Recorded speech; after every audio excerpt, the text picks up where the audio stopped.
Assalamualaikum warahmatullahi wabarakatuh. Kembali lagi di channel Suketireng. Di kesempatan kali ini saya akan membawakan sebuah cerita yang berjudul Susuk Peju Genderuwo. Cerita ini ditulis oleh akun Facebook bernama Indah. Sebelum cerita ini dimulai, jangan lupa untuk like, komen, dan subscribe channel ini. Dan juga tekan lonceng notifikasinya, agar kalian semua tidak ketinggalan cerita-cerita terbaru dari kami. Tentunya tak usah berlama-lama. Langsung saja kita masuk ke ceritanya. Suara tangis membangunkan Halimah. Hari masih dini hari saat itu. Terbukti dengan jam dinding yang menunjukkan pukul 1. Halimah mengucek matanya lalu mengedarkan pandangan ke seluruh ruang kamarnya itu. Ia jelas mendengar suara perempuan menangis. Walaupun ketakutan, ia tetap memutuskan untuk memeriksa asal suara yang didengarnya. Halimah lalu turun dari ranjangnya. Ia berjalan pelan sambil melihat sekeliling. Tujuannya sekarang adalah horden yang menutupi jendela, karena di balik jendela itu ada balkon. Suara menangis itu seperti terdengar dari sana. Apalagi seperti ada bayangan orang yang duduk. Dengan membulatkan tekad, Halimah menyibak gorden putih tulang itu dengan cepat, berharap menangkap siapa gerangan yang iseng mengerjainya. Kosong, tidak ada siapapun di sana. Sejenak membuatnya bernapas lega. Tapi saat dia berbalik, wajahnya berhadapan langsung dengan wajah seram makhluk berpakaian putih. Ia sontak berteriak dan jatuh ke lantai. Halimah menutup matanya rapat-rapat dan masih terus berteriak histeris. "Mami!" Sari yang mendengar teriakan ibunya langsung datang. Melihat ibunya ketakutan di dekat jendela, ia pun mencoba menenangkannya. "Mami, ini Sari, Mi," ucapnya karena melihat Halimah masih menutup matanya dan berontak saat ia menggugangnya. "Mami, sadar, Mi. Mami kenapa?" Mendengar suara anaknya, Halimah pun membuka matanya. Ia lega karena benar itu Sari, bukan hantu perempuan yang baru dilihatnya tadi. Malam itu Halimah tidak bisa kembali tidur. Kecemasannya membuat terjaga sampai pagi. Kali ini, ia hanya berpikir bahwa dia harus segera mendatangi Kiromo. Teror yang dialaminya beberapa waktu ini membuatnya tidak tahan. Mulai dari kematian Mochi, banyaknya bangkai tikus di atap rumah, bau-bau menyengat yang tiba-tiba datang, dan puncaknya adalah penampakan hantu perempuan semalam. Dia harus meminta bantuan Kiromo untuk menghilangkan teror di rumahnya. Rombongan iring-iringan jenazah lewat di depan rumah 5. Suara sirene mobil ambulan yang mendayu-dayu menarik perhatiannya. "Toh, itu siapa yang meninggal?" tanyanya setelah masuk ke dalam mobil. "Oh itu, istrinya Pak Guru, Bu Siska," jawab Sarto. "Siska? Siska yang ambil besar itu?" tanya Halimah tak percaya. "Benar, Nyonya." "Kok bisa? Meninggal kenapa?" "Saya juga kurang tahunya, tapi yang saya dengar dari tetangga, katanya dia dibunuh, perutnya dibelah dan bayinya diambil." Halimah menutup mulutnya, ngeri mendengar penuturan Sarto. Setelah Halimah sampai di rumah Sarto, "Taburkan ini mengelilingi rumahmu.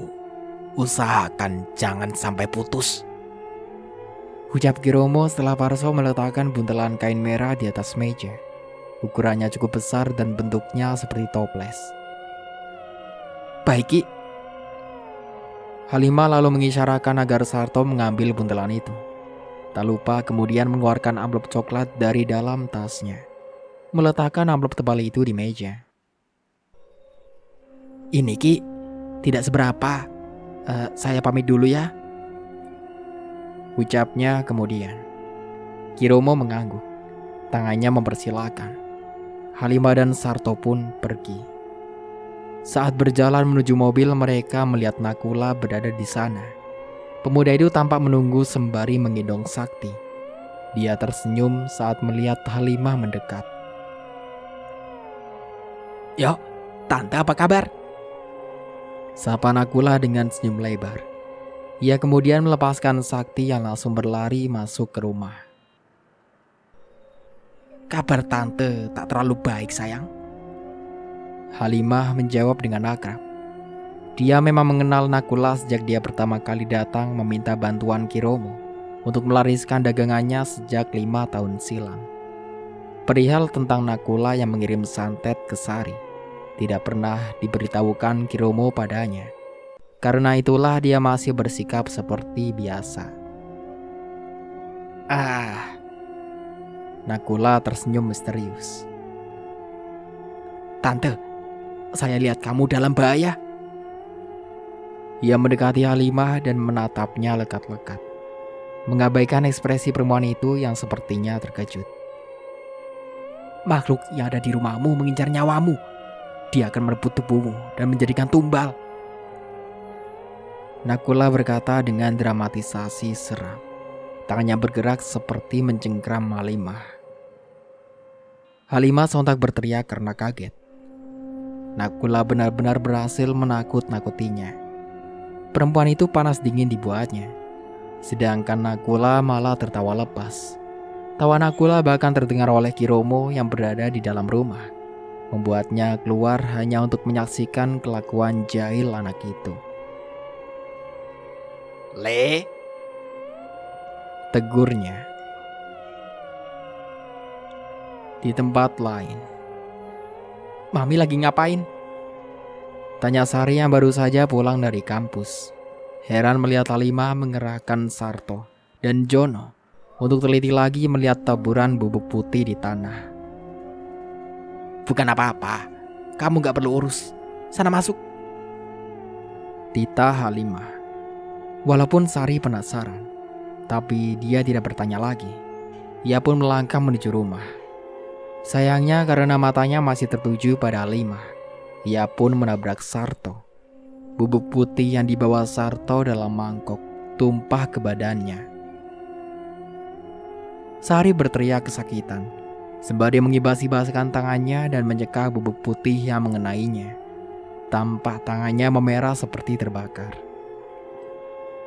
"Aduh, sakit," pekiknya. Halimah panik melihat keadaan putrinya. Ia menyuruh Lek Jono untuk mengambil selang air dan menyiram tangan Sari yang mengeluarkan asap. "Aduh sayang, kenapa ini?" tanya Halimah entah pada siapa. Dia bingung mengapa barang dari Kiromo bisa membuat putrinya jadi seperti itu. Padahal yang dia tahu, benda itu untuk mengusir teror yang ada di rumahnya. Tangan Sari memerah, benar-benar seperti bekas terbakar yang lumayan parah. Ia masih saja mengadu kesakitan saat dibawa masuk ke rumah. Bi Imah yang melihat kejadian itu dengan sigap mengambil kotak obat, mengoles krim untuk luka bakar dengan cekatan. Di luar kepanikan itu, Lejono dan Sarto merasa ada yang tidak beres. Kedua lelaki itu hanya menatap diam dari teras. Sama-sama merasa aneh, sama-sama merasa curiga. Di malam hari, Sari membuka pintu rumahnya pelan-pelan. Dia menggunakan sapu untuk menyingkirkan bubuk putih yang didaburkan untuk membentuk garis menyeberangi teras rumahnya. Dengan begitu dia bisa keluar. Setelahnya, dia pergi entah kemana, menghilang di kegelapan malam. Sementara di kediaman Kiromo, senyum Nakula mengembang sempurna. Seringainya memperlihatkan gigi taringnya yang tajam. Kamu mulai menunjukkan belangmu ya?" desanya. Tangan Bima bergetar kala menuangkan susu ke gelas Sari hingga membuatnya tumpah sedikit. Perasaannya campur aduk, dan yang paling terasa adalah rasa takut. Bima mengetahui fakta yang sangat mengejutkan mengenai Sari. Dia yang ketakutan mencoba bersikap biasa saja.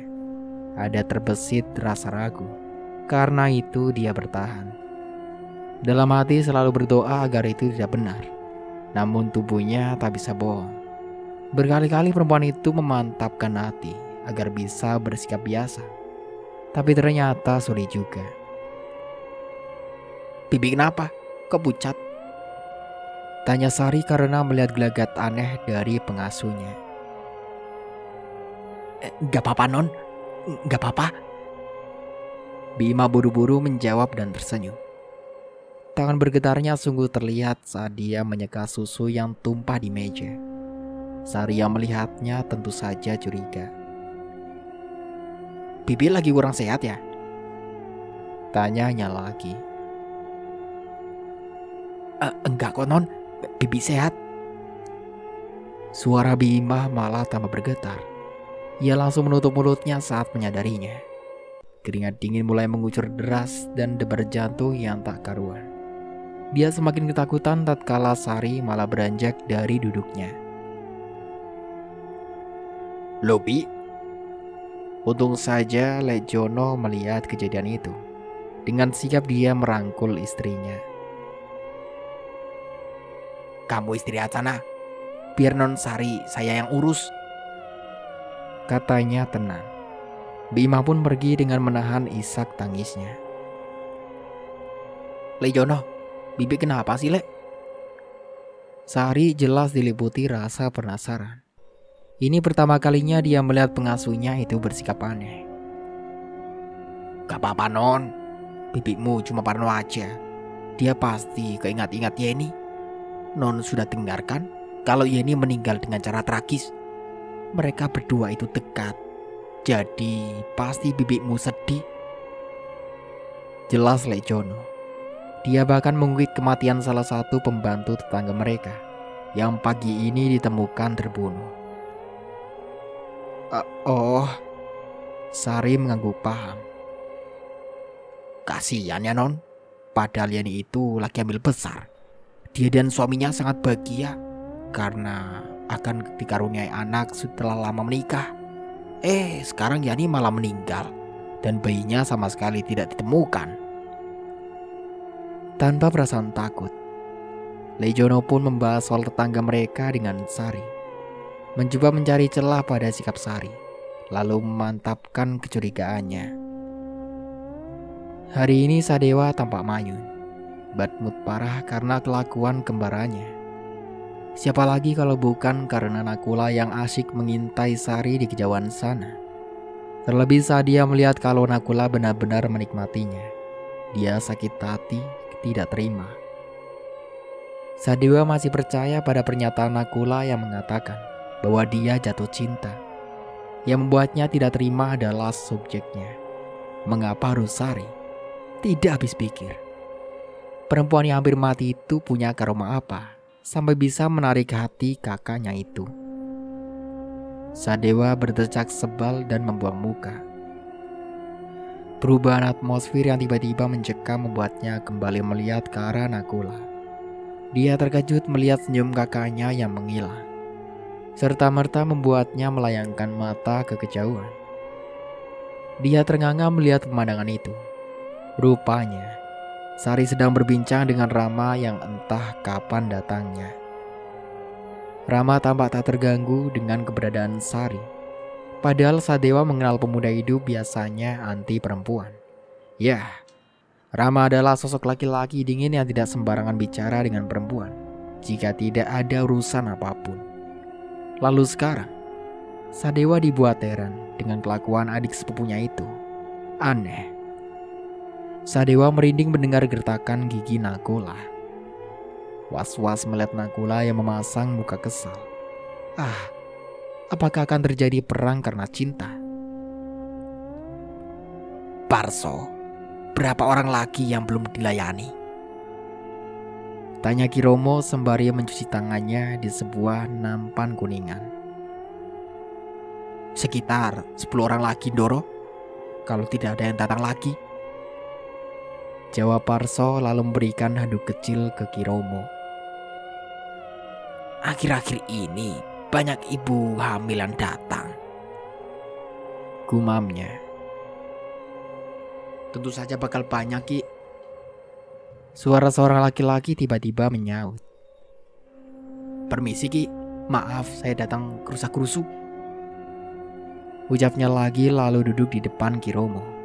Itu adalah Bara, seorang polisi muda yang akan menjadi detektif. Bara langsung membuka amplop coklat yang dibawanya, mengeluarkan isinya yang berupa dokumen dan beberapa foto, menyerahkan langsung kepada Ki Romo. "Ini adalah penyebab mengapa banyak ibu hamil yang datang ke sini, Ki," ujarnya.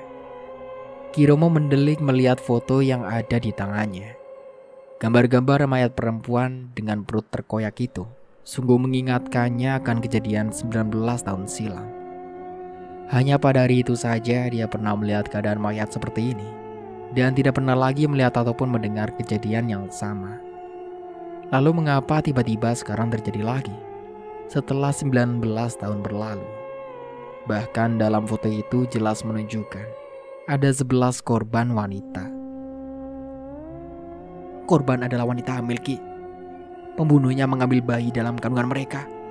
Selain luka robekan di perut, tidak ada luka yang berarti lainnya.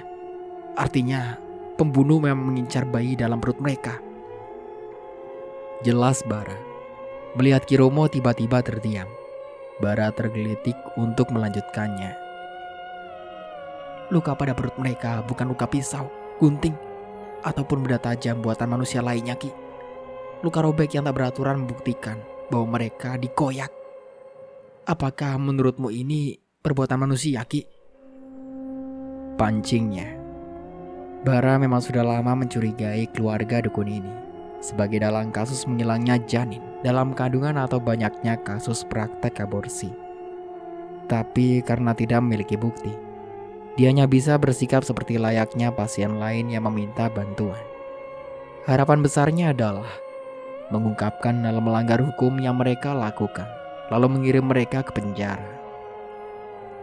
Ki Romo membuka matanya setelah beberapa waktu bersemedi. Informasi yang datang hari ini membuat hatinya kalut, pikirannya kacau.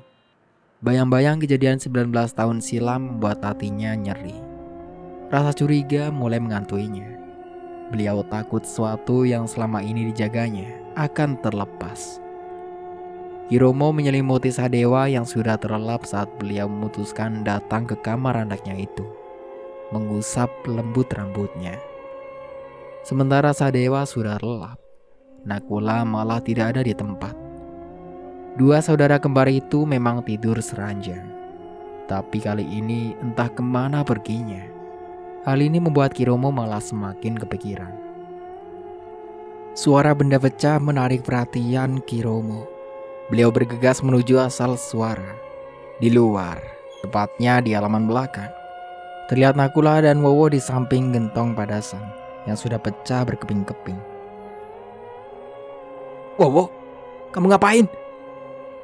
bisik Nakula geram. Gemas seakan ingin meremas makhluk besar itu. Wowo tak menjawab. Makhluk itu memilih pergi menghilang di pohon sawo. Tentu karena dia melihat kedatangan Ki Romo. "Kamu belum tidur, Tongger?" tanyanya. Nakula yang kaget karena Ki Romo yang tiba-tiba datang terkekes salah tingkah. Tanpa mencurigakan seperti ada yang disembunyikannya. "Romo, Nakula masuk dulu." "Tunggu, Ger. Sini dulu. Romo mau bicara." Ki Romo dan Nakula memasuki sebuah ruangan. Sebuah tempat yang dipenuhi toples-toples besar, tersusun rapi pada rak kayu. Dalam toples itu nampak janin manusia yang sudah dikeringkan. Ini adalah gudang cemilan Nakula, tempat penyimpanan dan proses pengeringan janin hasil berburu Mbok Ino. "Romo, tumben ngajakin ke sini? Mau bikin jimat?" tanya Nakula yang tentu sudah mencomot satu kaki bayi kering dan menguyahnya. Sikapnya seakan-akan tak memperhatikan beban pikiran ayahnya. "Ger, Romo tahu kamu sudah paham apa yang ingin Romo bicarakan denganmu," ucap Ki Romo hati-hati. "Tolong katakan, itu bukan kamu." Pertanyaan Kiromo sukses menghilangkan senyum Nakula.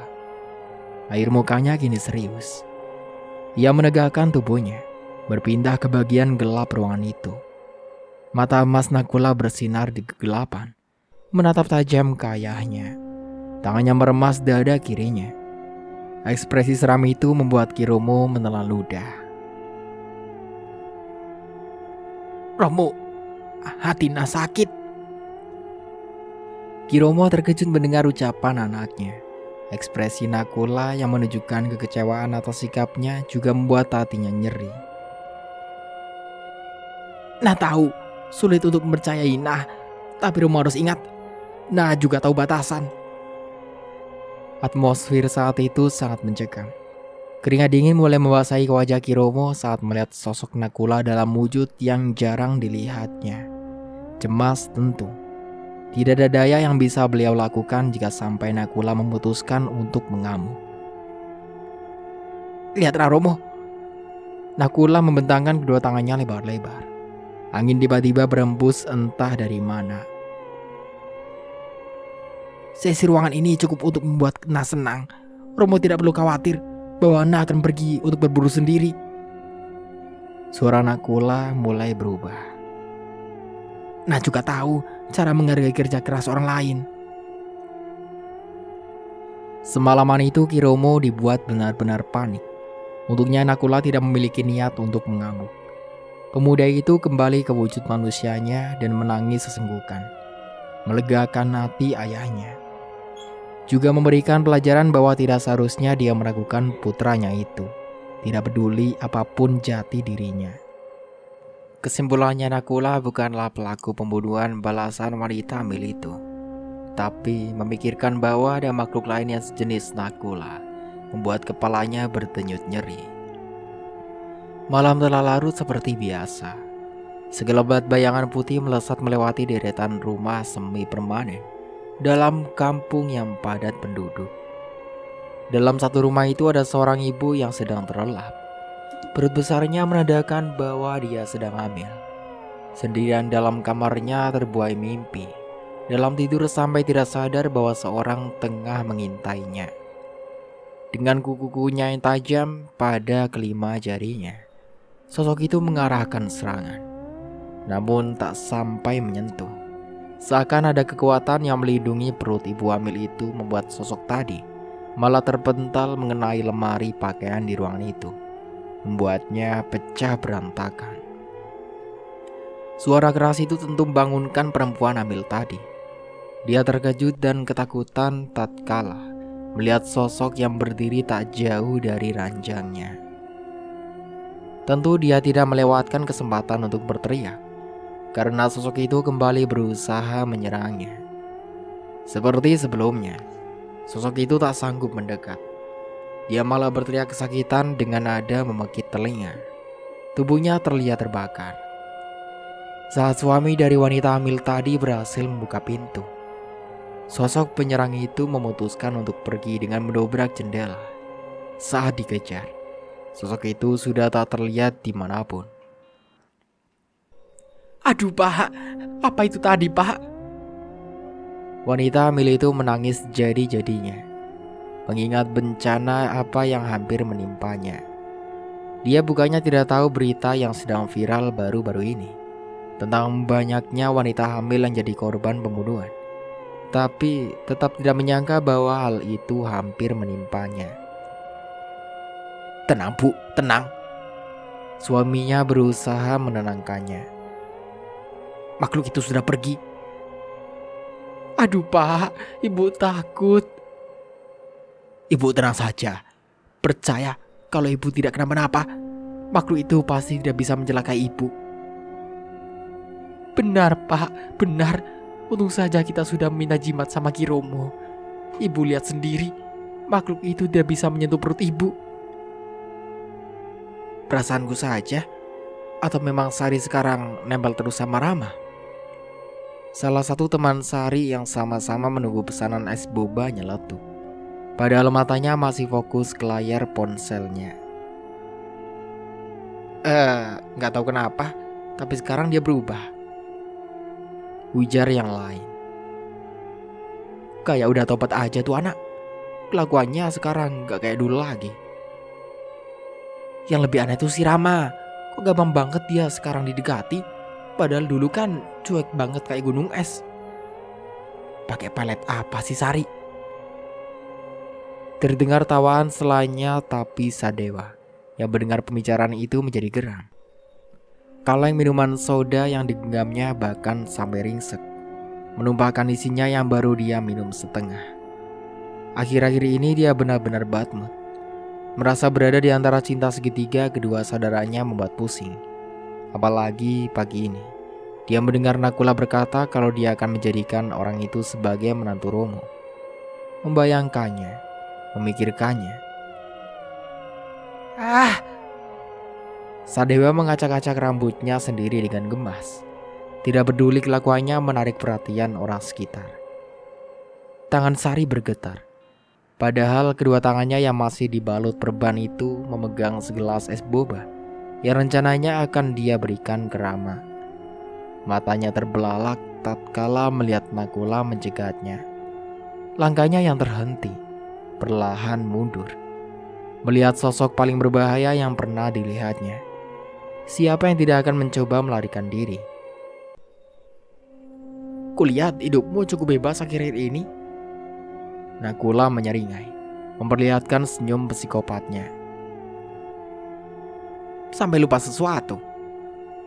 Nada datarnya bahkan cukup untuk memberitahu betapa bahayanya pemuda itu. Nakula berjalan mendekati Sari, membuat gadis itu menggigil ketakutan. Aura pemangsa Nakula membekukan tubuh Sari di tempat.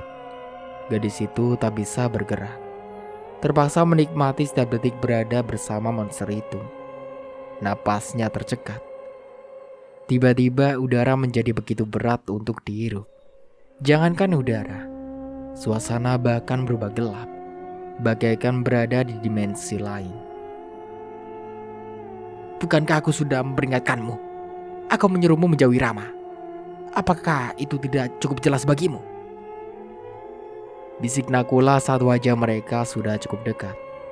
Tidak ada senyum, tidak ada seringai. Ia memperlihatkan wajah seriusnya kali ini. Nakula memang terganggu dengan kedekatan Rama dan Sari akhir-akhir ini. Karena itu hari ini dia memutuskan untuk menyapa gadis itu. Dalam artian lain tentunya. Aku gak deketin Rama. Rama yang datang sendiri kok. Sari membantah, berusaha membalikkan fakta seakan-akan Nakula tidak tahu kebenarannya. Tentu saja pernyataan Sari membuat Nakula tertawa mengejek. Seperti siapa sih yang sedang dia coba bohongi? Hal apa yang tidak ditahu seorang Nakula? Menggelikan. Bakat ngelawakmu meningkat, ucap Nakula di sela tawa psikopatnya. Tolong, jangan ganggu aku. Sari memohon dengan nada bergetar. Sukses membuat Nakula berhenti tertawa. Tatapan serius pemuda itu benar-benar menakutkan. Sari bahkan bisa melihat kilatan warna emas dari mata yang menatap tajam padanya itu. Kamu tidak perlu akting di depanku. Nakula menangkap wajah Sari, memaksa gadis itu menatap padanya. Aku tidak akan ikut campur apapun yang kau lakukan sekarang, bisik Nakula. Aku juga tidak akan mencegahmu melakukan pembunuhan. Tapi Sari memekik merasakan sakit di kepalanya karena Nakula menancapkan kuku-kuku tajamnya. Ada satu hal yang perlu kamu patuhi. Satu hal saja, ucapan Nakula penuh penekanan. Jauhi Rama. Sari tersungkur karena Nakula mengempaskannya. Saat kamu memilih untuk tidak patuh, jangan menyesal. Aku akan dengan senang hati mengirimmu ke neraka. Ancaman Nakula menjadi penutup pembicaraan itu, karena setelahnya dia menghilang. suasana gelap juga kembali terang seperti semula. Sari cepat-cepat bangkit dari tanah karena orang yang lewat memperhatikannya. Mereka hanya bingung mengapa gadis itu bisa tersungkur di tanah. Karena apapun kejadian yang dialami Sari, sama sekali tak terlihat oleh mereka. Sari menyeka beberapa bagian bajunya yang berdebu, lalu tertegun saat melihat es boba yang tadi dibawanya sekarang sudah tumpah di tanah dengan cup yang pecah. "Sialan," desanya. Bima bergegas mengemasi semua barang-barangnya. Begitu terburu-buru mengejar waktu. Hari ini, dia memutuskan untuk segera pergi meninggalkan rumah yang sudah 20 tahun terakhir dia tinggali karena bekerja sebagai pengasuh. Kejadian mengerikan yang dilihatnya kemarin membuatnya ketakutan setengah mati. Naluri bertahan hidupnya mengatakan bahwa dia akan celaka kalau terus berada di rumah itu. "Kang, ayo cepat kita pergi sebelum Non Sari pulang," desaknya pada Lejono yang membantunya berkemas. "Iya mah, Sarto juga aku beritahu agar membawa Nyonya Halimah pergi," timpal Lejono lalu buru-buru menenteng tas besar berisi barang-barang mereka itu keluar dari rumah. Ya, kelakuan Bima dan Lejono bukan karena tanpa sebab. Setelah beberapa waktu melihat kejadian aneh di rumah itu, mereka menemukan fakta bahwa anak majikannya telah berubah menjadi monster. Malam itu mereka mergoki Sari yang baru kembali entah dari mana, dengan piyama penuh darah. Satu hal yang membuat Bima hampir menjerit adalah barang yang dibawa Sari. Ya, malam itu Sari menenteng jasad bayi yang masih lengkap dengan ari-arinya. Andaikan Lejono tak membungkam mulut Bima, entah apa yang akan terjadi pada mereka jika sampai ketahuan. Berita kematian Yeni akhirnya terdengar. Pagi itu mereka langsung pergi melihat teman sama pembantu itu. Betapa terkejutnya mereka melihat kondisi Yeni yang mengenaskan. Mereka kemudian yakin betul bahwa pelaku pembunuhan itu adalah anak majikannya. Apa yang terlihat semalam bukan mimpi. Hal itu juga menjawab pertanyaan Bima yang selalu menemukan piyama Sari yang penuh dengan darah di hari sebelum terdengar berita kematian. Pada mulanya, Bima tidak memiliki firasat apapun saat menemukan piyama yang terbungkus plastik hitam dan dibuang ke tempat sampah. Dia bahkan meragukan kejadian tangan Sari yang terbakar saat terkena jimat dari Kiromo. Padahal Lejono sudah lebih dulu curiga. Namun semakin hari, dia selalu menemukan piyama lain yang dibuang lalu setelahnya terdengar berita kematian lebih banyak orang. Puncaknya adalah setelah mereka mergoki sendiri kelakuan anak majikannya itu, keyakinan mereka bahwa Sari telah berubah menjadi monster membuat mereka memutuskan untuk pergi. Tentu saja mereka tak melupakan Halimah. Bagaimanapun, mereka sudah mengabdi pada Halimah selama 20 tahun terakhir. Nakula masih menatap dua paku baut di telapak tangannya. Baut hitam sepanjang 2 cm itu adalah sesuatu yang dia tarik dari tubuh Rama. Ya, Rama. Nakula melihat sesuatu yang aneh pada Rama saat bersama Sari. Pemuda dingin itu berubah jadi patuh saat Sari berada di dekatnya. Lalu setelah ditelusuri, Nakula menemukan hal yang tak termaafkan. Hari itu, Rama memijat keningnya. Entah kenapa akhir-akhir ini dia sering sakit kepala. Nyerinya hilang timbul, dan tidak hilang walau sudah minum obat sekalipun. Dia tidak ingat entah kapan sakit kepalanya mulai terasa. Tapi kali ini, rasanya kepalanya seperti mau pecah. "Kenapa, Ram?" tanya Sadewa karena melihat gelagat aneh saudaranya itu. "Gak tahu mas, tiba-tiba kepalaku sakit," jawab Rama masih berusaha memijat keningnya. Sadewa berpindah dari bangku depan ke samping Rama, mencoba memeriksa. Kamu pucat? Mas belikan obat ya. Nggak usah mas, nanti juga hilang sendiri. Mana ada yang begitu? Bener mas, nanti hilang sendiri kok. Sadewa masih berusaha membujuk Rama saat Nakula datang entah dari mana. Tanpa banyak bicara, dia tiba-tiba mengecup ubun-ubun Rama. Sukses membuat Rama maupun Sadewa membeku. Apa-apaan itu tadi? Muka Sadewa merah. Lalu dengan apa yang dilakukan Nakula? Apalagi saat ini masih banyak mahasiswa lain di ruangan itu. Kenapa? Kamu juga mau? Tawaran Nakula membuat Sadewa merinding. Apalagi karena ekspresi mesum yang diperlihatkan Nakula tanpa menggelikan. Sini Mama Sun. Nakula membentangkan tangannya seakan menyambut Sadewa. Enggak. Sadewa memilih melarikan diri. Adegan selanjutnya tentu sudah kedebak. Pasangan kembar itu terlihat kejar-kejaran. Teman-teman mahasiswa lain tertawa melihat kelakuan absurd mereka berdua.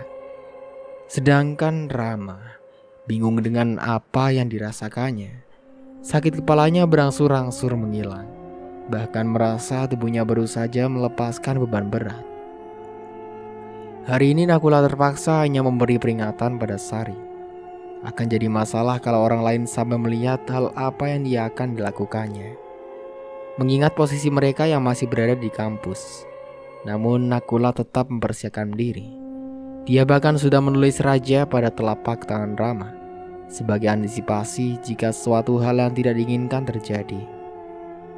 Nakula berencana mengurus Sari di kemudian hari demi menebus kesalahannya karena menurunkan kewaspadaan hingga sesuatu yang buruk terjadi pada adiknya itu. Bah, tolong katakan kalau apa yang dibilang mereka bertiga itu tidak benar. Berani sekali kalau mereka mengatakan anak saya monster. Mereka bahkan menculik saya dan memaksa saya kemari. Desa Kalima tidak senang dengan ketiga orang karyawannya itu. Hari ini, Sarto, Biimah, dan Leijono memang memaksanya untuk datang ke kediaman Kiromo setelah kemarin mencegahnya untuk pulang ke rumah. Itu semua karena Halimah tak mempercayai apapun yang dikatakan mereka bertiga tentang Sari. Padahal ketiga orang itu hanya mencoba menyelamatkannya saja. Hari ini pada akhirnya Kiromo tahu bahwa Sarilah yang telah menjadi pembunuh berantai yang membuat kediamannya dipenuhi ibu hamil yang meminta jimat. Bagi orang yang tidak tahu, pasti mengira kediaman Kiromo sebagai tempat posyandu saking banyaknya ibu hamil yang datang. Ki, kenapa diam saja? Halimah menyadarkan Kiromo dari lamunannya. Hari ini, untuk pertama kalinya beliau tidak tahu harus menjawab apa. Keteledorannya telah membuat bencana. Padahal Kiromo pada hari ritual pengobatan Sari hari itu benar-benar yakin bahwa jiwa Sari telah kembali. Namun tampaknya dia salah besar. Ki, tidak perlu ditutup-tutupi. Katakan saja kalau itu benar. Biimah ikut menimpali. Ia tak sabar lagi. Diam kamu mah. Jaga mulut kamu ya. Halimah murka sampai menunjuk-nunjuk Biimah. Sudah cukup, serga Kiromo sebelum semua jadi kacau. Kiromo kemudian meminta piyama yang dibawa Biimah. Piyama berlumur darah yang sudah mengering itu tentu saja milik Sari. Biimah sengaja menyimpannya untuk berjaga-jaga siapa tahu dibutuhkan suatu hari. Benar dugaannya. Kini piyama itu berguna untuk mengungkap kebenaran. Kiromo merendam piyama itu di nampan kuningan dengan air kembang. Komat Kamit membaca mantra lalu meniupkannya ke air yang mulai memerah kecoklatan. Mata Halimah hampir melompat keluar saat melihat bayangan dalam nampan. Terlihat adegan bagaimana Sari membunuh ibu hamil itu dan mengambil bayinya. Adegan mengerikan itu membuatnya mual. Kamu sudah melihatnya. Urusan percaya tidak percaya, aku kembalikan kepadamu, ujar Ki Romo. Ki, tidak mungkin, itu anak saya. Halimah menangis. Hati ibu mana yang tidak terluka melihat putrinya melakukan hal kejam. Saya tidak bisa menjawabnya sekarang. Tapi kamu jangan khawatir. Saya akan bantu menyadarkan Sari. Untuk sementara aku cukupkan dulu ceritanya sampai di sini. Sampai jumpa kembali di part berikutnya. Saya Mang Dayun pamit undur diri. Kurang lebihnya mohon maaf. Wassalamualaikum warahmatullahi wabarakatuh.